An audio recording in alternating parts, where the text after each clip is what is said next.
Bada bing, bada boo. Lacey Fletcher could probably hear them packing for their New Year's trip. They're going to celebrate ringing in 2022 by going out of town and leaving Lacey to rot by herself. It's hard to say if Lacey felt relief in that moment knowing that they're going to be gone, or if she felt fear, because what if they don't leave her food? Would she just starve to death? What if they didn't leave her water?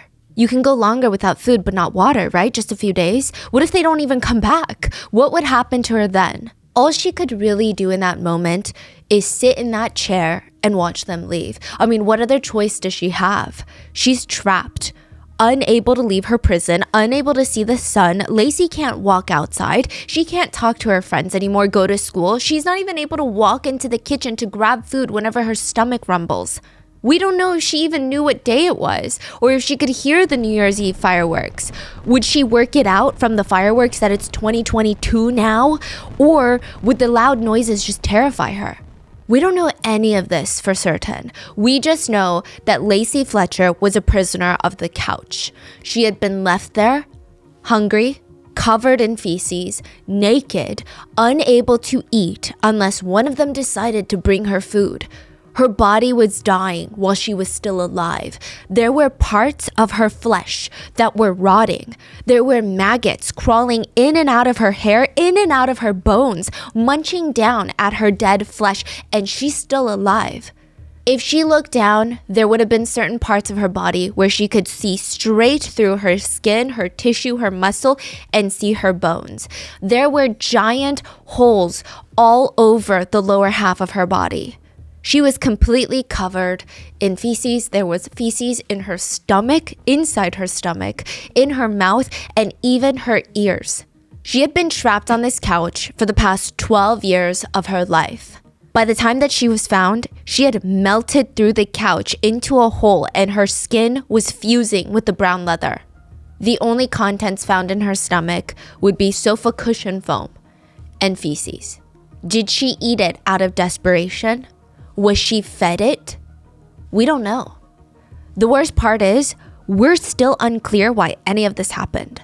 There are theories that range from locked-in syndrome, where someone is fully conscious but unable to move their bodies, trapped inside their own minds. There are theories of full-blown torture, with Lacey being a victim for someone's sick, sadistic pleasure for over a decade.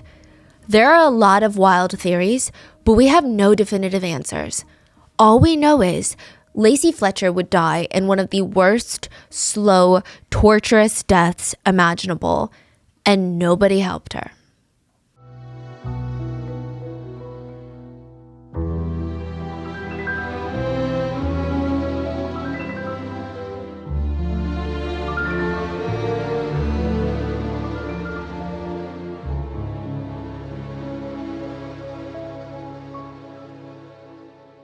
As always, full show notes are available at rottenmangopodcast.com. One of our wonderful researchers that worked on this case is autistic, and she was instrumental in the process of gathering data for this case. She's also provided us with links to autism resource pages that will be in the show notes. Now, with that being said, as with all cases, please let us know if you have any thoughts or any additional details about the case down in the comments. And with that, let's get started. There's a very rare condition out there. It's called locked-in syndrome. Less than 1,000 people in the United States have it at any given point. Most sufferers are victims of a stroke or a traumatic brain injury. And even though it's a very, very rare condition, it seems to be a big fear for a ton of people. I mean, maybe it's the nature of the condition. Maybe it's because of the natural human fear of not being able to communicate with one another. It's terrifying. And it's exactly how you picture it. Locked-in syndrome. You're awake. Your mind is flowing. It's going 1,000,000 miles an hour. If you're lucky, you can open your eyes and look around. See what's around you. But really only as much as you can move your pupils. That's it. When you try to talk, nothing moves. You can't push out the words. It's like when you're in a dream and you're trying to scream for help, but no words come out and you start getting so flustered and frustrated with yourself, but you wake up and you realize that's just a nightmare. This is locked-in syndrome. You can't even move a single finger. You can't even swallow your own saliva. And soon drool is going to be seeping out of your mouth while doctors and loved ones look at you concerned, worried, because they don't know how this happened. You're trying to give them a sign of, hey, I can see you, I can hear you, I'm here. but there's nothing that you can move. Your body is locked, and you are locked in your brain. 90% of people die within the first 4 months that they're locked in. And a lot of doctors can figure out that they're locked in, but can't find a way to get them out. One survivor of locked-in syndrome stated, "My cognitive capabilities were 100%. I could think and hear and listen to people, but I couldn't speak or move. The doctors would just stand there at the foot of my hospital bed and talk like I'm not in the room, and I just wanted to scream like, hey, people, I'm still here. But there was no way for me to let them know." He remembered hearing the doctors tell his family in the room that he had a 2% chance of survival, and even if he did survive, he would be completely comatose. He remembers hearing the conversation and seeing his wife break down and beg the doctors to not turn off his life support machines. And he was just screaming, "No, I'm right here. Don't turn it off. I'm right here." But nobody could hear him. He couldn't move his lips. He couldn't move his mouth. Another survivor said, "I could do nothing except listen, and I could only see the direct area in front of me based on how the nurses would position me in bed. So if they flipped me over to the left, I could only see that point of the room." He reported that he could feel every jolt and twinge of pain. He could even feel itchiness. You know, you have that itch in your back? He said it was miserable. He's in constant pain, but he's completely at the mercy of his doctors for pain meds. And this is a miserable way to live, but there's no choice. You don't have the choice of exiting your life or telling someone, "Hey, I can't do this." He said, "I couldn't tell anyone if my mouth was dry, if I was hungry, if I had an itch that needed to be scratched. I felt disgusting all the time. I was constantly drenched in sweat. My skin was so sensitive to minor sensory changes, it felt like it was burning all the time. It felt like it was on fire."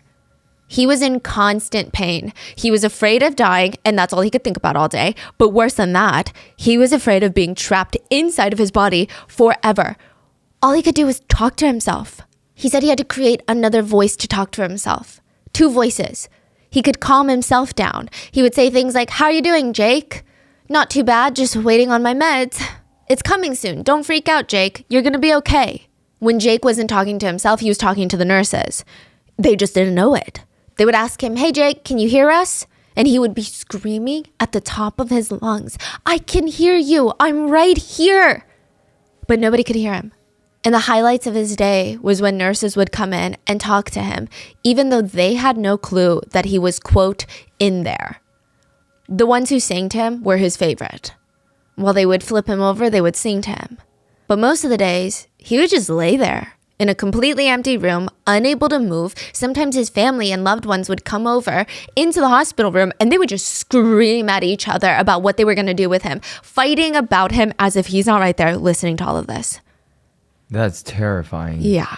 And there's no way of these people, there's no medical equipment that can detect that? I think right now, eye fluttering is the quickest way that doctors will detect it. It still takes about a few days for them to even find out that you're locked in. Yeah, so most of these people, these survivors, they said it took multiple days for the doctors to be like, "Oh my gosh, I think he's blinking. Like, please blink twice if you can understand what I'm saying right now." Wow. I mean, I can only imagine there must be so many who couldn't control their eye movements either. So we don't know just how many of people have passed while they've been locked in. We're not sure. And once they're locked in, they remember everything. These survivors, they remember everything in detail and they were corroborating it with the nurses and doctors. So it's not just like hallucinations that they had. These are real events. They're completely conscious. There is a device right now, I think, that they're working on where it can try to communicate with you through your brain. See, that's what I was thinking. Like, Yeah. there's so many like brain scans. They can check like what area is moving and stuff. I imagine it's very expensive. Right. But There was a man in France who wrote a whole book just by blinking one eye to someone who was transcribing it. And then he passed almost immediately after it was published. Jake said other times he was so bored, he would just count to 1,000 and then start all over again. 1 to 1,000. It was absolute hell. He felt like he was being tortured. He always wanted to know, what time is it? What day is it? How long has it been? But he can't even ask anyone. And then there's just so many depressing thoughts in his mind. There were days where all he thought about the entire day was his own funeral. Who's going to show up? What it's going to look like? Who's going to say what?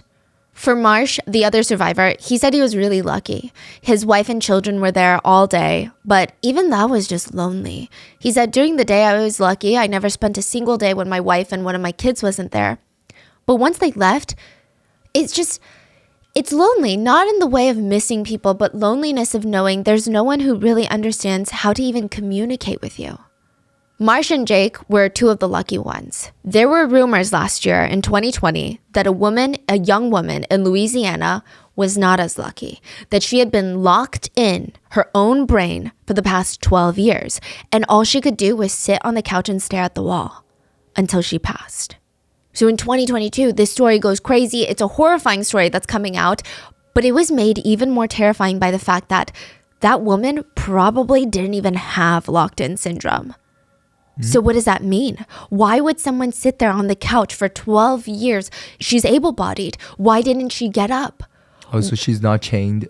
No. Or trapped? We don't know.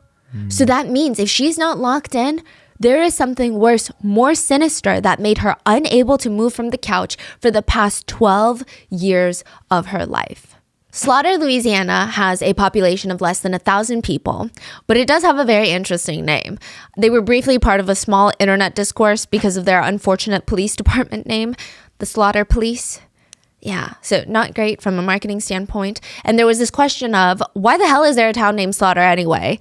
There were some rumors that the area had some of the first slaughterhouses in Louisiana, or that something very ominous happened there, giving it the name Slaughter, Louisiana.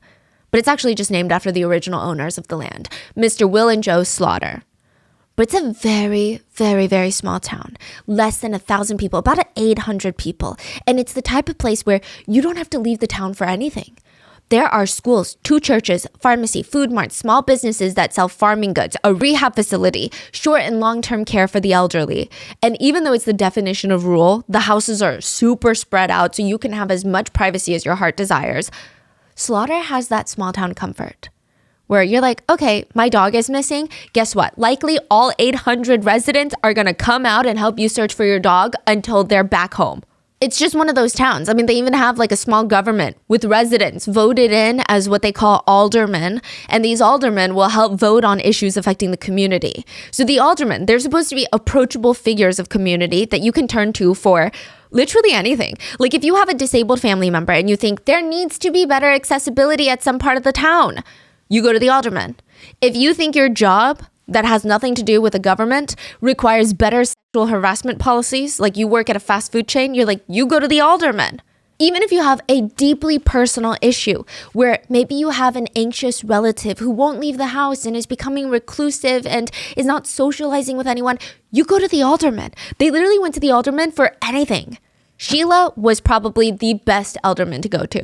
She was also the vice mayor of the town, literally was voted into that position. So if the mayor couldn't attend a meeting, Sheila would show up in place of the mayor. Her husband, Clay, was also well known in the community. He worked for a nonprofit called the Baton Rouge Civil War Roundtable. They would organize events and field trips to historic sites to, quote, provide nonpartisan atmosphere to foster learning and respect for our Civil War heritage. It's a lot. You know, there's a lot of red flags, and some of the members joining the official Facebook group would post, quote, non-judgmental pictures of the KKK and make racist jokes about the Obamas. So I don't know. It doesn't seem like Clay was the one personally posting those or endorsing that kind of activity, but just to give you preface. Now, Clay and Sheila, they're the go-tos for the community. Anyone's got a problem, you go to Clay or you go to Sheila. They're churchgoers. They've got the mindset of wanting to help others. They would probably help you first with your oxygen mask on a plane before putting their own on. Always asking, how's your day? How's your sick grandma? Well, if your grandma needs anything, just give us a ring. We're right down the street. But who asks how Sheila and Clay are? Robert Blades Sr. asked. He lives across the street from them, and he remembered the couple having a young daughter, and he hadn't seen her in God knows how long, right? Over a decade for sure, maybe like 15 years ago. Last he saw of her, she was exercising down the street, running around with some dumbbells in her arms.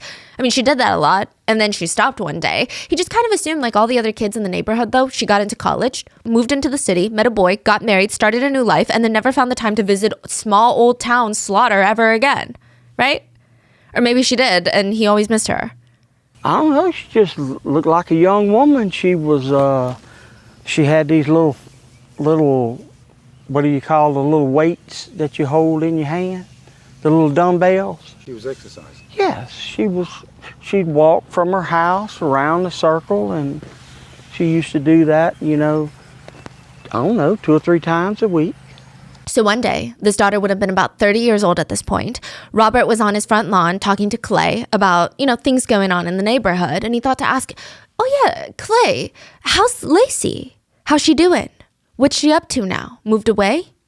Oh, no, she's still here. She still lives here. She's fine. Clay quickly changed the subject. At that moment, it was very likely that Lacey was unable to walk, fused to the couch, trapped. And death has a smell. When the body starts to break down and decompose, there are over 800 chemicals that react with the air and with each other, and it creates a very distinct scent. And we always hear about it in cases. The investigators could smell death, that it's a scent that once you smell it, you can never forget it. And to a degree, I feel like we can all kind of imagine what it's like. I'm sure it's not a pleasant scent, but people actually say it's more than that. It's really distinct. It's not just the worst scent that you've ever experienced. There's so much more to it. Death has a sickly sweet scent. So underneath the smell of fecal matter, waste, decay, like you would imagine a piece of raw steak left outside in hot, humid cabin air would smell like after 3 months in the summer. It's like that, but underneath it, there are almost these sweet notes. Everyone describes it differently. I went down a lot of forums with a lot of coroners and crime scene investigators, crime scene cleanup crews. Some describe it as a thick, it's almost like it hangs in the air, like this thick honey scent underlying this rotten meat, garlicky fecal matter scent. It's like honey, but you want to throw up. Others say no, it's almost a little floral. Like, when you are around flowers that have a very unique scent and you almost want to gag, kind of like that. Some say, actually, it's that almondiness. It's that sweet, almost kind of nuttiness. And then there's that overpowering, fishy, even sour scent that overtakes it all. One Redditor, an EMT, describes it as, smells like if you left cheese out in the hot sun for a week and then you put it into a stale sweet tea, iced tea mix. And then you just let it sit in that mix, hot, iced sweet tea mix, for another week. And then you smell it. It's actually even thought that humans and other animals evolved disgust for the scent. So the main underlying scent is called putrescine, and it's a chemical compound associated with decomposing bodies. And apparently humans evolved into being so literally primitively disgusted by it because it protects us from disease and predation from scavengers. Studies go even further to suggest that it triggers a fight or flight response in humans, just the smell of a dead body. Even if you don't know it's the smell of a dead body, you smell it way out in the woods, you have a fight or flight response. That's what some people believe. And there is a company out there that just recreates the scent of human death. That's their whole business model. The scent of human remains, and they sell a formulated version of it. And to put it simply, they bottle up the scent of human death and sell it. The website describes it as, quote, represents odor of 2 140-pound cadavers for the low cost of $850. And it's not for any weird, sinister reason. Well, hopefully that's not why most people are buying it. It's mainly used by cadaver dog trainers so that they don't have to use real human remains to train cadaver dogs to find dead bodies. But there's actually a lot of cadaver dog trainers that don't like to use these scents. They'd rather go to a body farm and purchase body parts because they argue it's just not the same. Like, you try to replicate it with the chemicals that is created from decomposing bodies, but it's so difficult to replicate the smell of death precisely. It is such a unique scent. I mean, there's so many varying factors. The scent depends on the person that died, the surrounding conditions. Is there wildlife where the body is, the temperature, the humidity? They said humidity is the worst on a dead body. And Slaughter, Louisiana was a humid, hot town. I'm not sure how much Dr. Brickham knew when he drove up to the little White House on January 3rd, 2022. I wonder if the neighbor's Christmas trees and all the New Year's decorations were still up, making the drive feel, I don't know, even more eerie, right? But once he parked that car, he gets out, he walks past the well-manicured green lawn, he opens up the front door, and it's like he's hit with this invisible force field. It's a smell. He couldn't breathe, he said. He said there was a stench, an odor, feces, fecal matter, urine. You couldn't hold your breath. Dr. Brickham had smelled death before, but this smell, it's literally embedded into the fabric of the house. That's how thick and pungent it is. It felt like the scent was going to follow him home and linger for weeks. Dr. Bickham enters the living room, and you know when you spot something that just feels out of place, it makes you feel very unsettled. Like you can't quite put your finger on it, but it just feels weird. Imagine it's snowing outside and there's someone standing there out in the snow, staring at your house with nothing but their swimwear on. And you're just looking out the window like, I feel like this is odd. Like, yes, I'm worried that they're going to get sick, but there feels like there needs to be a sinister explanation for this because it's just that out of place. Dr. Bickham walks into the living room. Most of the living room is pretty tidy, a little clutter like any normal house, but all over it was pretty well organized. I mean, it's pretty evident that someone in this house is maintaining the living areas, making sure that they're always well kept, cleaning up, organizing everything except the couch in the center of the living room. The dark brown leather couch was the source of the smell, and Dr. Bickham had been hit with it when he walked into that house, and he could almost see steam like emanating from it. The couch looked like it was melting. The couch was soaked with urine and feces, human excrement. The waste was seeping through the couch bottom onto the floor where it looked like any second nobody cleaned the floor underneath the couch. It looked like the floor was going to crumble in on itself from the gathering of all the liquid and feces.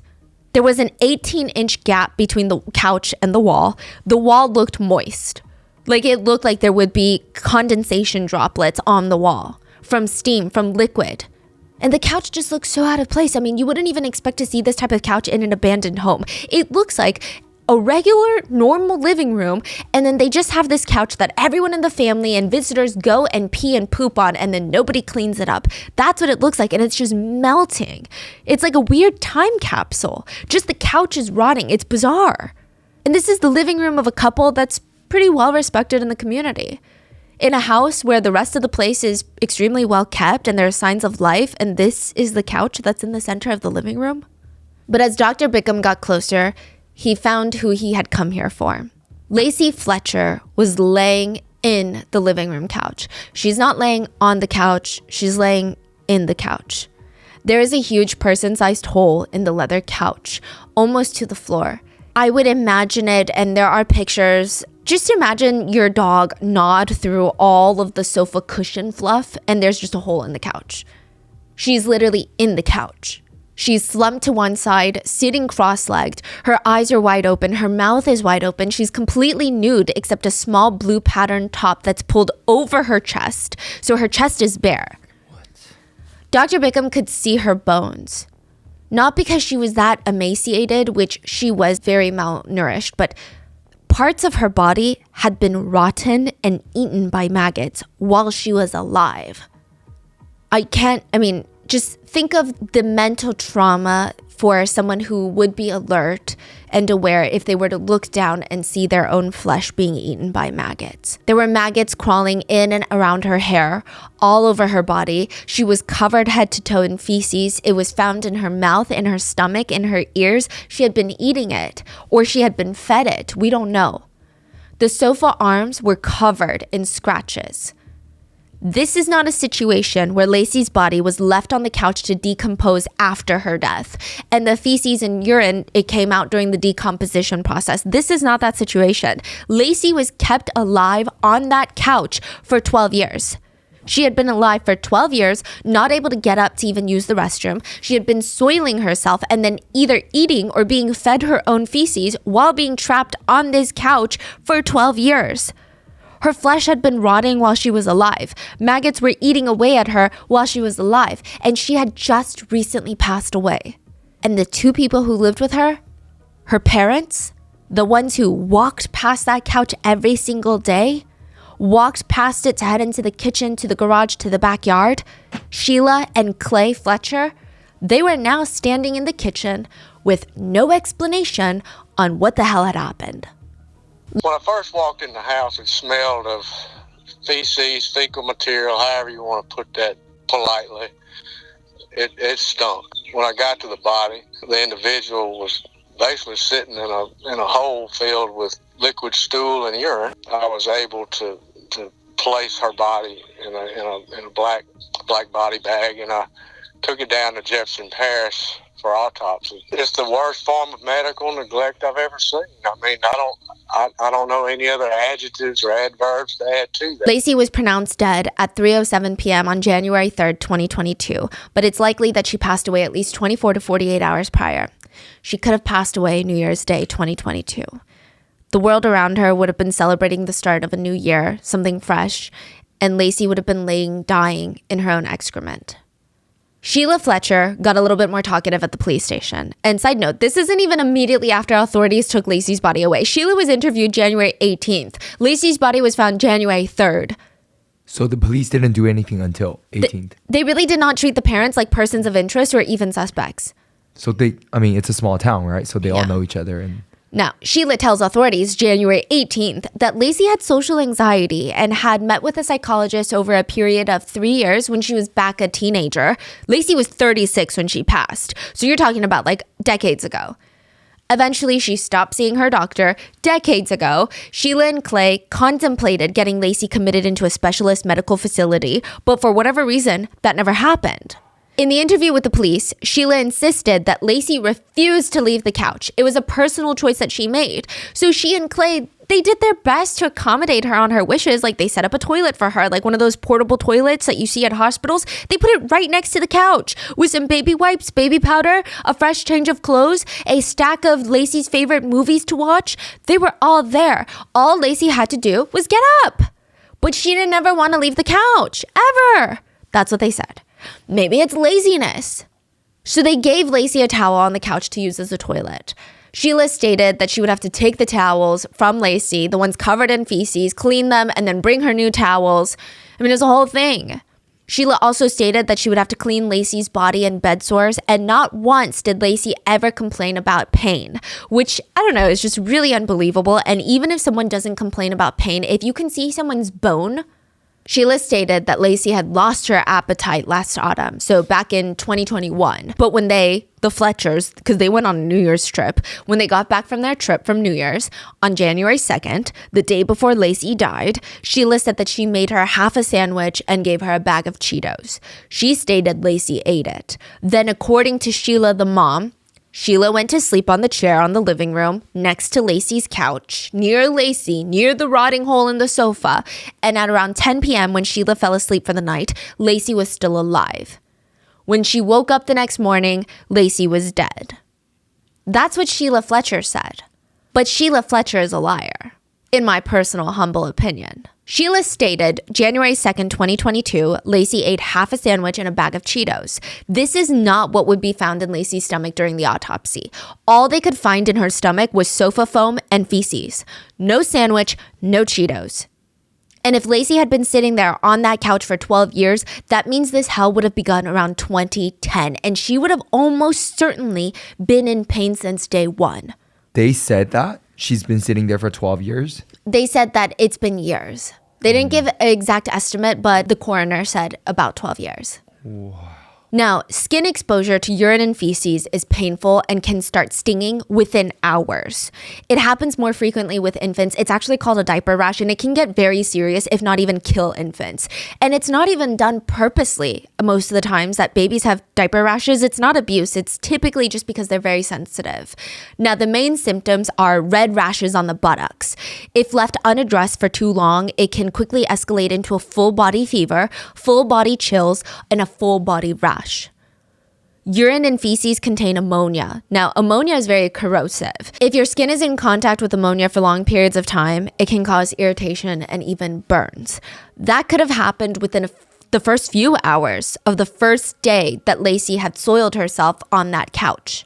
Now, if a diaper rash is left untreated, the skin starts to swell. It can transform into these rashes that have these white bumps all over that ooze clear fluid, and then the skin starts to peel, causing these open sores. It's very painful, and if there's still urine or feces that's there to make contact with those open sores, you're at a dangerous risk of infections. Yeast infections might be one. Yeast dermatitis could be another thing. Those are dark red areas of the skin, usually filled with these raised yellow fluid-filled pustules.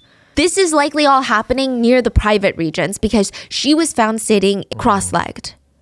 So she's genuinely sitting in a pile of her urine and feces. which makes everything much more sensitive and painful because these are your private parts. Side note, if Lacey still had her menstrual cycle at the beginning of all of this, she may not have due to malnutrition or other reasons, but if she did, that means there would have also been blood rotting into the sofa, and blood attracts flies. Flies would have been attracted to Lacey and her wounds that were all primarily, again, in her down regions. Also, infections for the private regions are incredibly painful, and that is just the beginning. This is still when everything is treatable fairly easily. Painful, but not like life-threatening, typically. Even without urine and feces, the high risk of painful infections just sitting or laying in one place is horrendous for the body. Bed sores. Have you heard of bed sores? They're going to be one of the first things to show up. Bed sores occur when there is continuous pressure on parts of the body, usually by sitting or laying in a single position for an extended period of time. So you're cutting off blood supply to that specific area, which causes the surrounding tissue to start dying. Within 2 hours, the tissue starts dying. Humans are very sensitive because that tissue is not getting enough oxygen because blood has oxygen in it and you're not getting blood flowing there, and it can happen in 2 to 3 hours. So you're like, okay, well, why don't I get bed sores when I'm falling asleep? We're constantly moving. Even shuffling like this is moving. So if you're sitting on a chair for 8 hours studying, if you're moving a little bit, it's hard to get bed sores. This stops it from developing.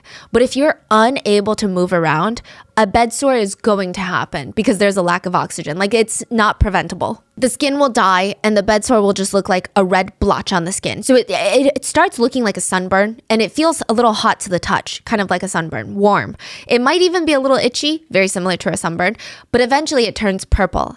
And by that point, if left untreated, the skin will break open and you're just going to have this painful wound that becomes easily infected, and then it collapses on itself. It's like a crater-sized blister. Some bed sores, I saw pictures on Reddit. I honestly don't know. I should not have gone down that route. There's like dinner plate-sized bed sores, and you can see all the way to the bone.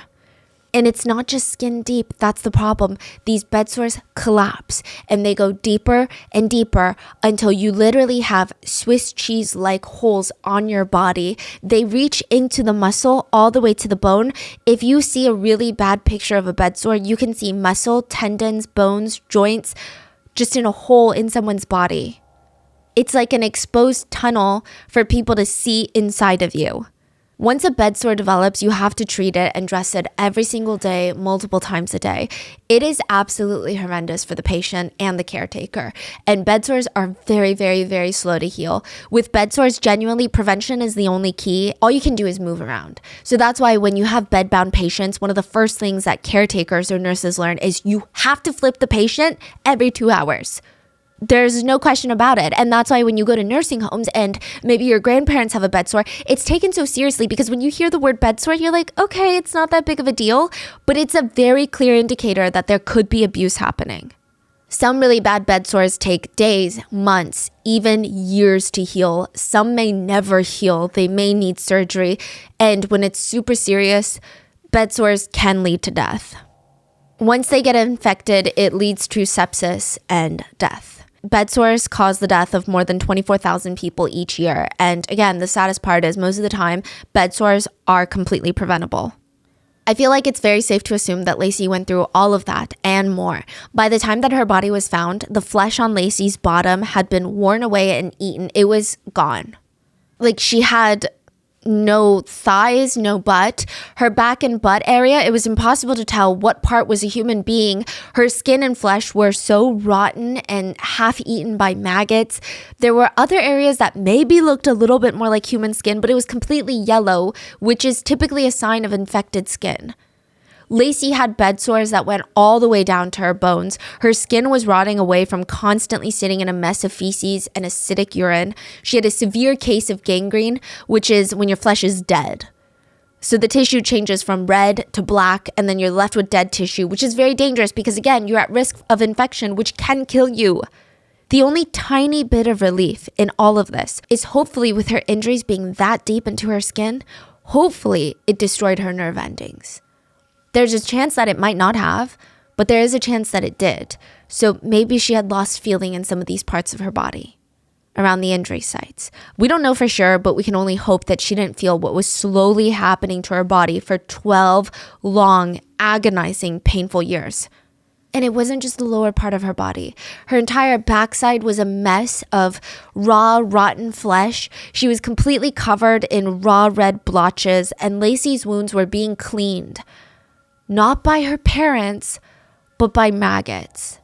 Maggots were crawling in and out of her, consuming her dead flesh. And for this case, the maggots did more to help Lacey than her own parents. Like, I know usually we talk about maggots and it's not in a positive light, but maggots have a very important role in this world. So they eat dead flesh. In medical history, and sometimes even today, maggots have been used as a way of helping clean wounds. So maggots, they leave healthy flesh alone and just feed off of dead flesh, which needs to be cut away anyway because you're at risk of infection. And in Lacey's case, it seems to have worked to the point that she did not die of sepsis and infection for the first 12 years. The maggots kept her alive by eating the dead flesh on her wounds, while her parents did nothing for her, in my opinion. We know that Lacey was left with no real food or water in reach, and Lacey, on some level, was aware enough to know that she needed to eat. Her body seems to have grasped for anything that she could get, and the sofa foam was the only thing in reach. That and feces. Because that was what was found in her stomach. Not half of a sandwich or Cheetos. That's just the physical trauma of her body. We don't know to what extent and how bad the emotional and mental trauma was for 12 years. We don't know if this is even the full extent of her physical trauma. Technically, there could have been things that happened to her years ago that wouldn't be present during the autopsy now. Dr. Bickham's official report stated Lacey died of sepsis as a result of severe medical neglect, which led to chronic malnutrition, acute starvation. Lacey only weighed 96 pounds at 36 years old. Immobility, acute ulcer formation, bone infection, which ultimately led to sepsis and death. And one last thing about Lacey's autopsy. Sheila Fletcher stated she never took Lacey to the doctor because Lacey had never been sick. Which, let's not even unpack how ridiculous that statement is. We don't even need to go there. But that alone seems to be another lie, or at least a very misguided statement, because Lacey had COVID when she died. Most of Clay and Sheila Fletcher's friends did not even know that they had a daughter. But there were people that remembered Lacey, the ones who went to school with her in Slaughter, Louisiana, or the ones that saw her running around the neighborhood when she was younger. They all just assumed that she had grown up, moved out of Slaughter, maybe settled down nearby in Baton Rouge, got married. The ones that knew that the Fletchers had a daughter, they remembered Lacey as being a very friendly kid. She was fun to be around. She had a lot of different interests. She was, like a lot of people, obsessed with Disney. She loved anything Disney World, Disneyland, Disney movies, characters. That's her happy place. She would send friends links to videos of Disney. Also, Mariah Carey and country music. Very interesting mix, but she was someone that just had a very wide range of interests. She's very active. She loved bowling, volleyball. Those were her favorite activities. And everybody's favorite word to describe Lacey was just sweet, as sweet as can be. She never acted out. She didn't seem like she was creating trouble or, when you have younger kids, there can be certain things that they do or say, or maybe they're acting out that might indicate that something darker is happening within. Maybe it's happening at the house. There's just these little indications, right? Lacey didn't have any of that. She was a happy-go-lucky kid that liked to have fun. Now, side note, Lacey was diagnosed as autistic when she was younger. And just to give you a bit of context, autism is a neurological condition. It is not an illness, and it's a lot more common than people think. Around 1 in 36 children were diagnosed as autistic in 2023, and it generally affects the way that people communicate for a few reasons. And I'm not saying it's good or bad, it's just a different way of communicating. Many autistic people report feeling their senses a bit more. So what seems like a quiet room for some people can actually be sensory overload for an autistic person. Some autistic people report having excellent memory for facts and very strong problem-solving logical minds, but they might struggle with social cues or small talk. Or some autistic people have reported finding it difficult to read facial expressions and eye contact.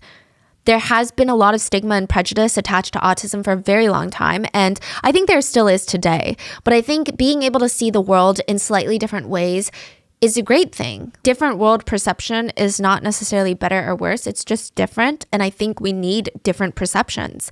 There's a common saying in the autistic community: if you've met one autistic person, then you've met one autistic person.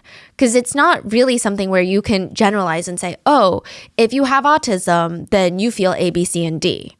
It's such a wide spectrum that people can be very different from one another with very different needs and different ways of communicating. So keep that in mind.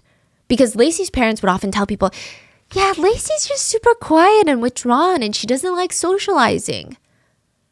But her friends at school were so confused. They're like, are we talking about the same girl right now? Are we talking about the same Lacey?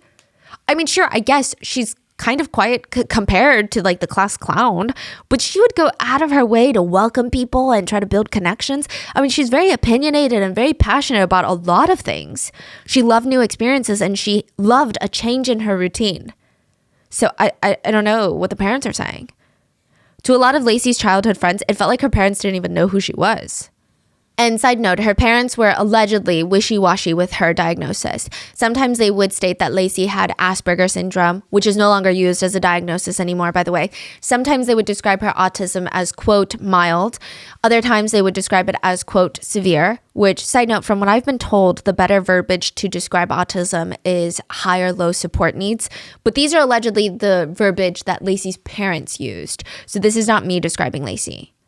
Lacey's doctor, Dr. Bickham, the one that went to Lacey Fletcher's home to find her, was her primary care physician when she was younger. Wow. He was friendly with the Fletchers. Like, he knew the Fletchers. He was their doctor. He's also the town coroner. Small town. Yeah.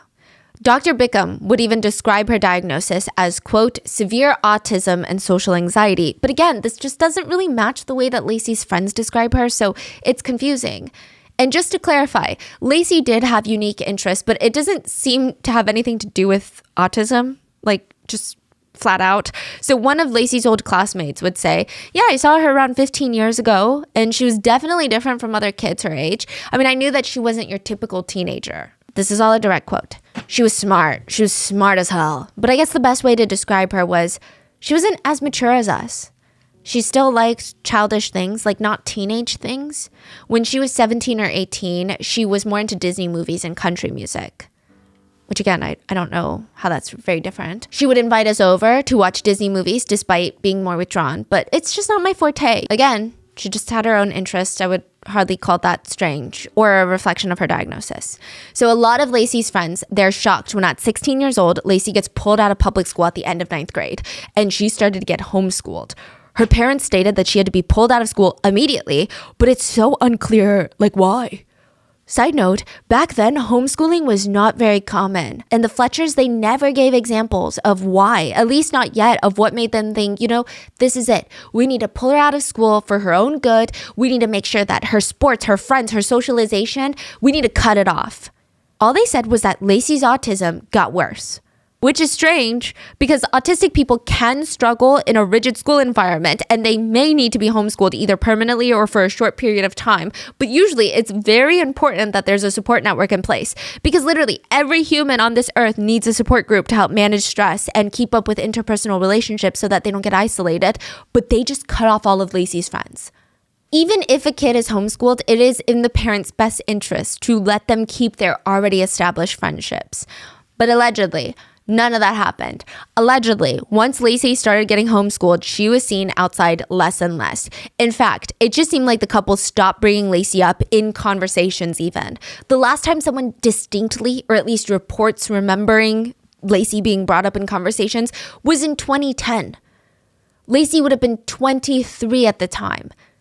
The Fletchers walked into Dr. Bickham's office without Lacey and stated, "Our daughter Lacey is becoming reclusive. She never wants to leave the house or the couch."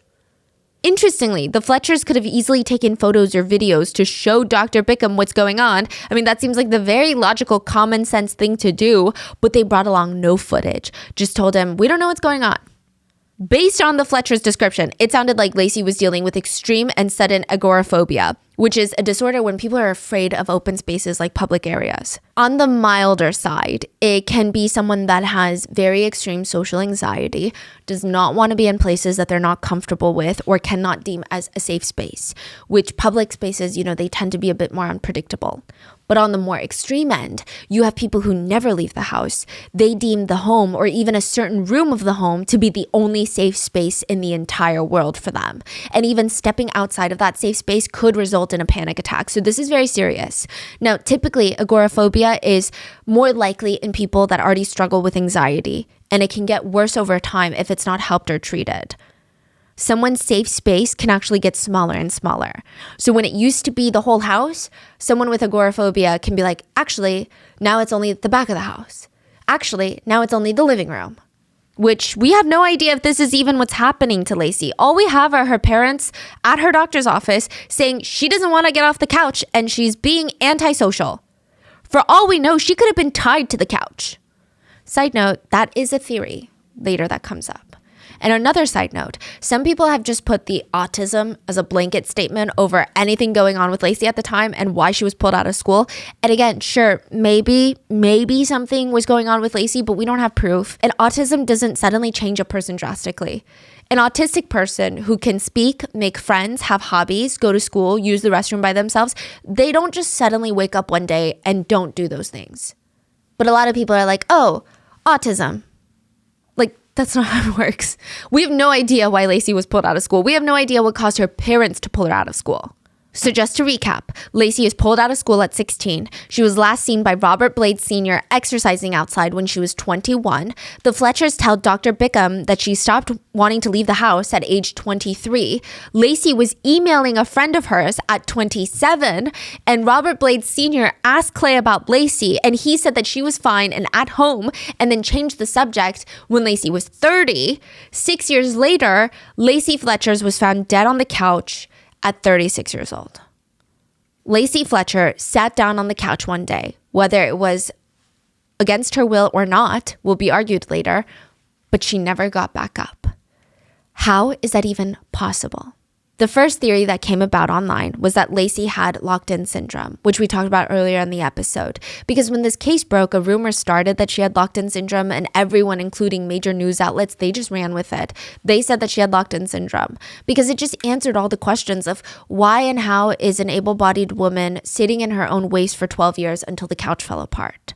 Locked-in syndrome was kind of this neat little package that answers every little question and gives people peace.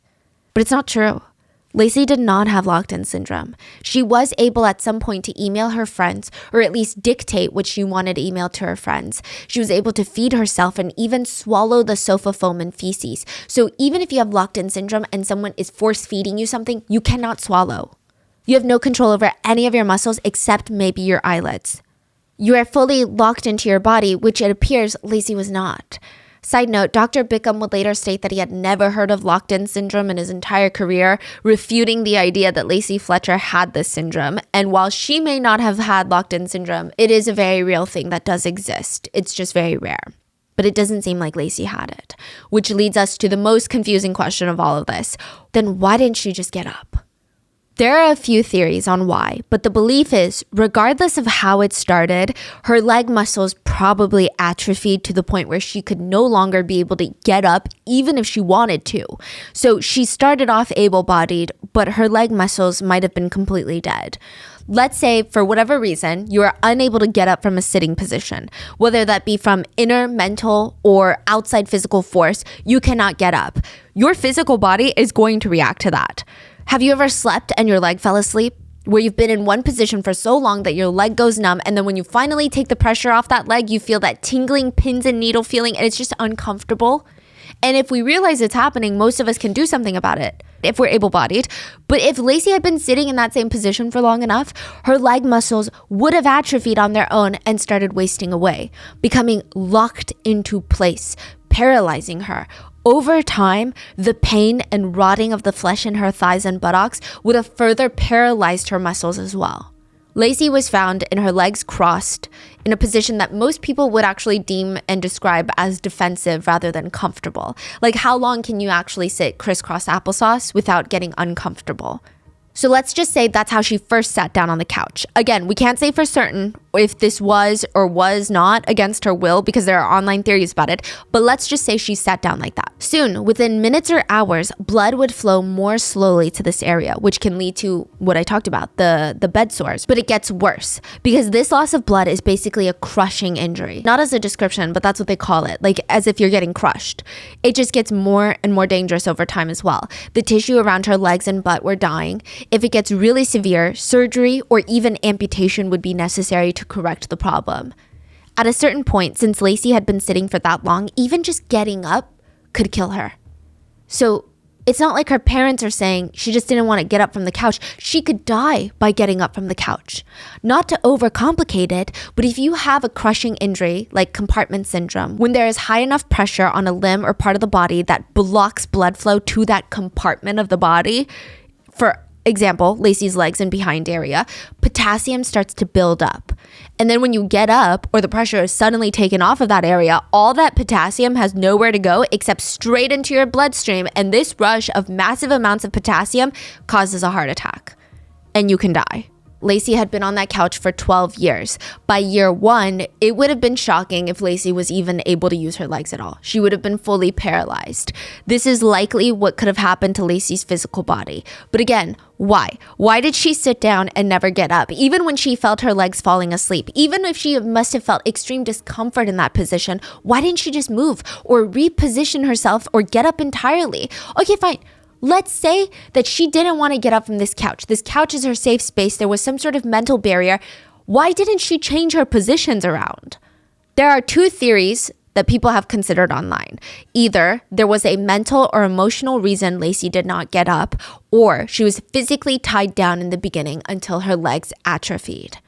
Let's explore the first theory, that she chose to be on the couch. And just to preface, even if it was Lacey's choice, the fact that her parents didn't do anything to help her, that's not okay, in my opinion, if this theory is even true. I think it's still a tragic, horrible case of neglect that borders abuse because of how severe it is. But some people theorize that Lacey had developed agoraphobia at 16 and it escalated, developing worse and worse every single year until it reached a point where Lacey's only safe space was the couch that she was on. She didn't want to get off the couch. And the theory goes that the Fletcher parents, they didn't know how to handle this. They thought Lacey was being this lazy teenager who didn't want to socialize, work, or go to school. And it started off as a stubbornness problem. Well, if you don't want to get off the couch, we're not going to take care of you. But eventually that evolved into the Fletcher parents building resentment and denial towards Lacey and the condition. This is, again, a theory. This theory is the kindest towards the Fletcher parents. It's the theory that her parents became so overwhelmed by her, quote, issues that they just kept ignoring the, quote, problem for 12 years until Lacey died. Some people argue that caregiver resentment is very real and that maybe her parents were in denial about how bad it was getting until it was too late. One detail that I guess supports this theory, not really because I have a hard time getting behind this theory, but anyway, a supporting detail, I guess you could argue, is that Lacey was still emailing her friends in 2014 when she was around 27 years old. A few of her old high school friends received emails and they sounded very much like Lacey. They were filled with passion and she was sending them links of videos from Disney. Not of her at Disney, but like of Disney. There was no hint that she was trapped anywhere or being abused. We have no idea if Lacey was given her phone, had access to her phone to send these emails. We have no idea if she told someone what she wanted to say in the email and someone sent it. We have no idea if someone wrote the email for her. We have no clue. We just know that these emails were sent under her email address and they sounded very much like her. And I guess the people that are in support of this theory, they think if Lacey's parents were actively abusing her or torturing her in some way, would they want her to have her phone to message her friends? Like, what if she told them something? What if she reached out for help? And then a few years before that, Lacey's parents went to Dr. Bickham, remember, to talk about how Lacey was becoming very socially reclusive. Why would they do that? Why wouldn't they just act like she went to the big city, moved on, got married, went to college? Side note, I saw arguments as well that some autistic people struggle to explain when they're in pain and explain exactly how much pain they're in, which has led to serious issues. But I don't know how that applies because that's usually for injuries that can't be seen from the outside, like appendicitis. I want to include it because it has been mentioned, but I just don't think that autism really has anything to do with this case other than the media reaction of justifying and almost answering Laci's death by just saying, oh, blanket statement, autism. But other than that, I don't see how the fact that she was autistic applies to the questions that need to be answered. Laci had sores all over her flesh that was rotting. Maggots were eating away at her, consuming her right in front of her parents. Who cares if she was autistic or not? Like, I don't think anyone needed for her to verbally say, hey guys, I'm in pain. And there have been theories of how Laci went from being a socially active 16-year-old girl to not leaving the couch. One of the more popular theories are severe agoraphobia. Some people speculate that Laci could have also developed schizophrenia, with the average age of onset tending to be around 20 to 30 for women. So they're like, what if she was schizophrenic? And perhaps schizophrenia was causing her hallucinations that made her terrified to leave the couch in fear of some sort of perceived danger out there. Or maybe she had some sort of brain injury that caused her to suddenly behave differently and her parents had no idea how to give her care. Another supporting theory is that Laci was kept alive for 12 years. A person can usually only live about a few days without water and a few weeks without food. And although Laci was severely malnourished, she was getting enough food and fiber to at least defecate. Which, side note, this is a big part of life. Extreme constipation can actually cause death on its own by blocking the intestines and the colon. So Laci was getting enough food to defecate and pass urine. She also had all of her front teeth when she died. So someone, whether it was Laci or her parents, someone was helping her brush her teeth for her. Could the parents have been so far in denial that they just didn't understand that Laci could no longer move and get up on her own or even use the toilet right next to the couch? Maybe they thought, even in year 10, that her legs had not atrophied, even though they were completely rotten and eaten by maggots. They just thought that she was being stubborn and a lazy kid. Or they thought that they were being good, authoritative parents. They're like, you're stubborn, well, we're not going to do what you want us to do.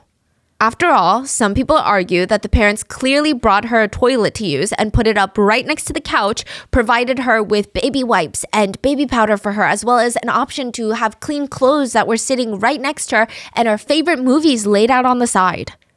Someone's brushing her teeth, which caregivers have stated brushing a patient's teeth is actually a very strenuous, stressful process. Why would they do that unless to a degree they cared about her?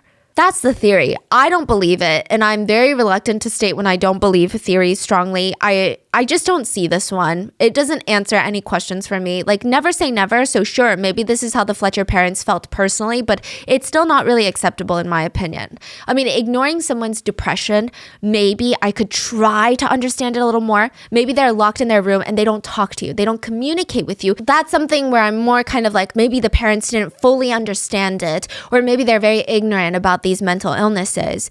But when someone has sores down to their bones, like their body is a mixture of holes and black and blue from tissue death, and there are maggots crawling around eating your child, consuming your child's flesh, how can they be in denial? Even in very rare cases, we might sometimes hear, once in a blue moon, stories of people keeping their loved ones' deceased bodies. Like, no matter how much decomposition is happening, because these people are in denial of their loved one's death. But that denial typically extends all the way into other aspects of that person's life. They will be in denial about their loved one's death. They will still talk to them. They will still talk about them with other people as if they're still alive. But for the Fletcher parents, they were completely normal when they went outside to socialize. They never spoke about Laci later on. It's as if she didn't exist. Most of their friends didn't even know that they had a kid. If they were in denial, wouldn't they talk about Laci as if she's still alive and doing well? She's just being a lazy kid and not melting into the couch. It's like they're hiding it, in my opinion. You know, people online have stated when parents love their kids and will do anything for them, but their circumstances are just really bad, they don't have the funds to get their child the proper care. The state won't help. There's no other option. They feel lost and heartbroken that they can't do more for their child. That is clearly not the case with the Fletchers. The Fletchers would have enough to pay bail for the both of them. That amounts to $72,000 in cash. They could have easily found Laci a long-term facility to help her because they can't be the ones to help her. So it's not that they had a lack of funds. Not only that, they live in Slaughter, Louisiana. The community there is incredibly strong. Everyone wants to help their neighbors, and they're popular members of the community. You're telling me that the community wouldn't have rallied together to help Laci? But the point is, the Fletchers didn't even try. So while denial, I think, is a powerful thing, and being a caretaker is a very complex role, I don't believe that the Fletchers could have been in denial for 12 years. Every parent that I personally know, even seeing their child sick with a cold, a flu for a day, it physically and mentally pains them. But it is a theory, so I have to tell you about it. One of the Fletchers' neighbors even stated, "The Fletchers are good people who just made bad decisions." One netizen commented on the case and said, "It can be extremely stressful for caregivers. Could Lacey have avoided her tragic end if more support and help were given to the parents who cared for her?" Support to the parents? Yeah. They may have been really helpless and did not know what to do. Wow. Yeah, I think it's a pretty horrendous comment to make. Could Lacey have avoided her tragic end? The comment said. Another netizen points out, they didn't even have her in a private room ignoring her. Like, they walked by her every single day and watched what happened. That's disgusting. That's not denial. And another big thing to note, the parents weren't so in over their heads that they didn't have time or energy to be a part of the community. They always showed themselves in a very positive light to their neighbors and colleagues. They were very much active in social life. So they seemed involved in other interpersonal relationships. So they had the energy for that. Yeah, and the fact that it's been so many years, it's like every day it's a decision. Every minute, every Yes. hour is a decision that they're making And it's only to getting not to save her life. and more painful for her Yeah. to be alive in that state too. Exactly. So now we head into the third theory. The Fletchers were torturing their only daughter, Lacey. This is the theory that most people, including law enforcement, seem to believe. A lot of it has to do with the fact that Sheila even outright lied to the police, stating that Lacey's last meal was the sandwich and the Cheetos. And we know that's not true. And there are two versions of this theory. I would say that law enforcement probably believed the latter theory, but the former theory, I'm going to run through it. The first version is that people believe that something traumatic happened to Lacey and then it spiraled into this. So this is very conspiracy vibes. This is based off of zero evidence, just from what little facts we know about the case. Some netizens have kind of spun together a theory of what they think might have happened. The first theory is that she was somehow injured. She had some sort of brain injury and all she could do was sit there.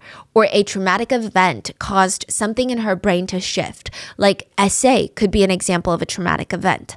And I know that SA is a wild theory to just throw out there. Some netizens believe this theory a bit more because Clay and Sheila went to see Dr. Bickham in 2010.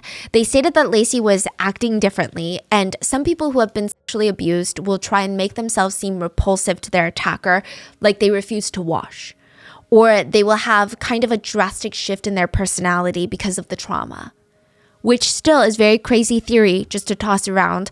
But I don't think that anyone is trying to string together heinous things for the sake of it. I think people are genuinely trying to understand how this could happen to someone and how evil someone has to be to just watch it happen. Anyway, the theory continues that after a traumatic event, whether it be SA or some sort of physical injury, Lacey was no longer the same. And maybe the theory is her parents caused that shift in some way, shape, or form. And they can't get her help because she might tell someone. They can't get her admitted because she might tell someone. So they just sit her down on the couch. And from there, her legs start atrophying and it escalates into this situation where they still do not want to get her help. There's also a theory that she was tied to the couch in that position until her legs naturally atrophied. And that is, again, purely a theory. There is zero evidence that she was tied to the couch on or before the day she died. But she was on the couch for the past 12 years. And like we said, within the first year, her legs were probably paralyzed and stuck in that position. So we don't know if maybe the first year she was on that couch, she could have been tied up.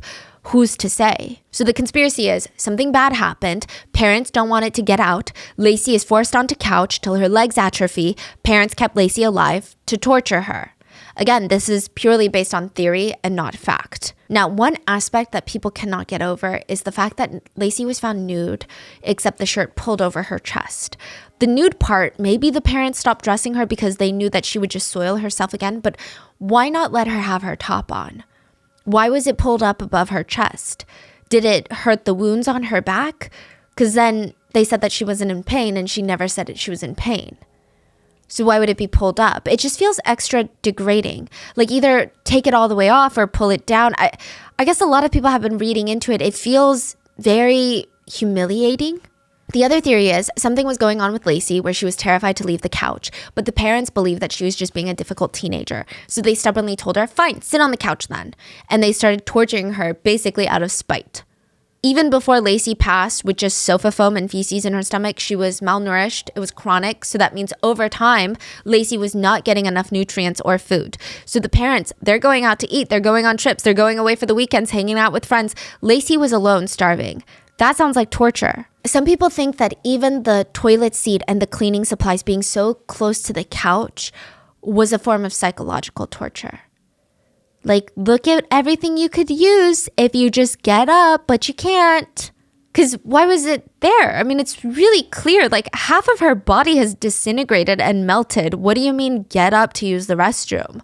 I think anyone with a brain, in my opinion, would know that she cannot get up to use that toilet, even if it's pulled up right next to the couch. She can't even move her position. And a lot of people argue the teeth thing, that's not the parents being in denial. That feels like torture. That feels like you're keeping her alive to prolong some sort of torture. Like, this is no way for a parent to see their child live.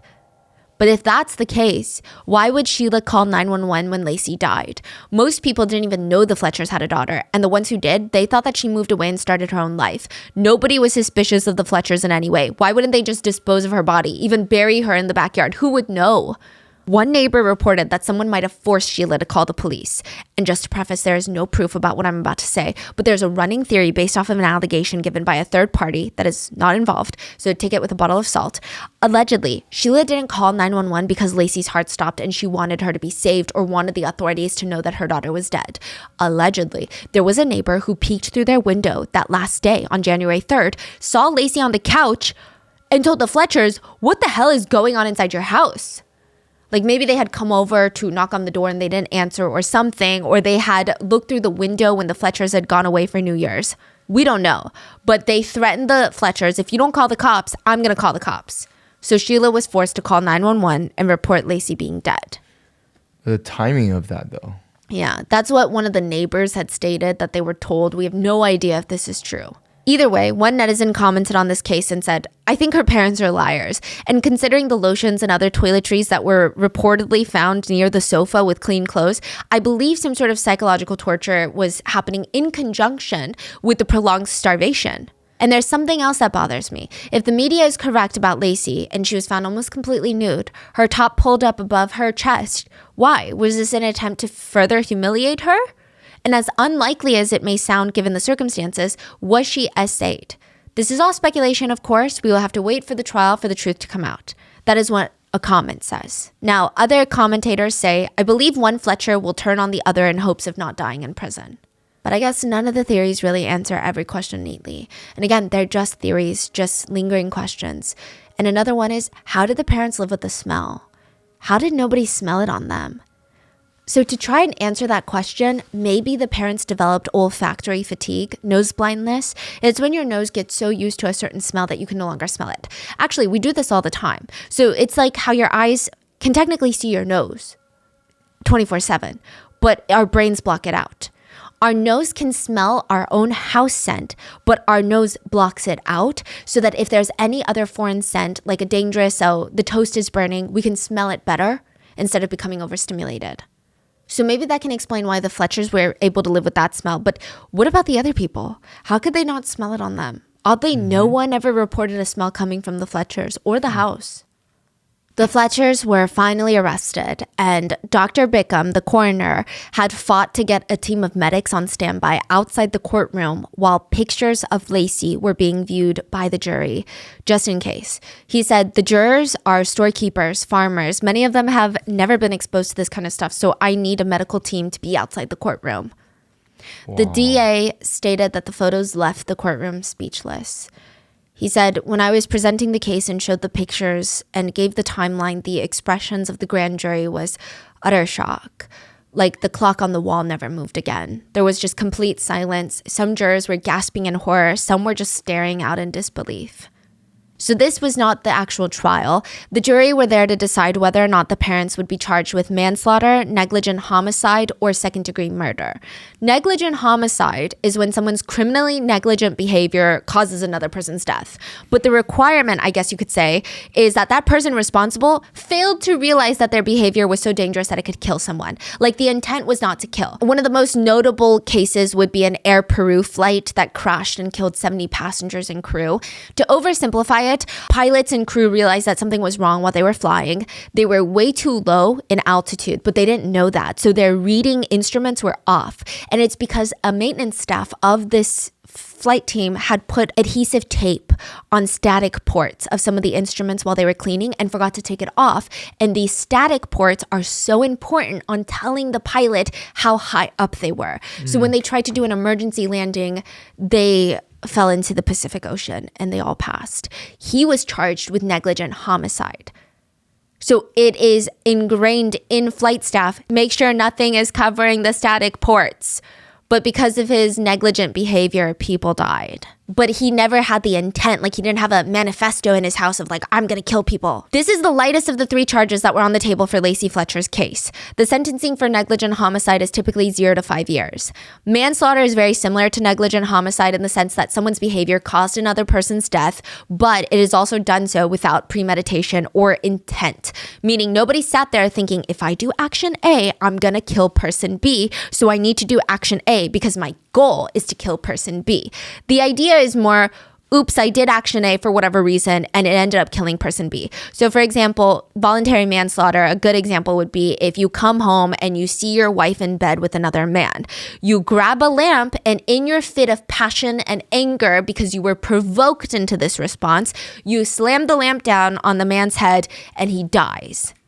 So there is a level of risk, recklessness associated with manslaughter, but you weren't coming home on the drive thinking, I can't wait to kill this person. I need to kill this person. A lot of it comes from the provocation, like you were in a crime of passion almost. The sentencing for manslaughter is typically anywhere between 0 to 40 years. And then the third charge that was being considered for this case, the harshest of the 3, was second-degree murder, which is intentional homicide that is not premeditated. If it's premeditated, it would be first-degree murder. An example of second-degree murder would be you're burglarizing someone's home and the homeowner comes home and you accidentally kill them. You didn't go in there with the intent to kill anyone. You're not trying to be a murderer. You're just trying to make some money, right?